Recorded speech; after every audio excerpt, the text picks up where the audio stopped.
नाशिक शहरातील पंचवटीच्या फुलेनगर परिसरात मागील आठवड्यात घडलेला गोळीबार प्रकरण आता मोठ्या राजकीय वादात रूपांतरित झालंय। या प्रकरणी नाशिक रोडच्या एका लॉजमध्ये सीसीटीव्ही मध्ये आढळलेले संभाषण पोलिसांच्या लक्षात येताच पंचवटी पोलिसांनी भाजपचे माजी नगरसेवक जगदीश पाटील यांना काल ताब्यात घेतला।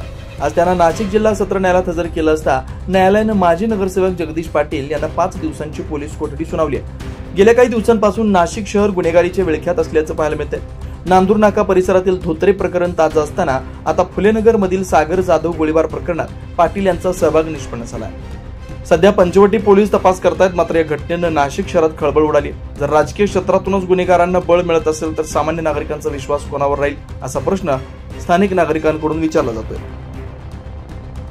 9 न्यूज महाराष्ट्र ब्युरो, नाशिक।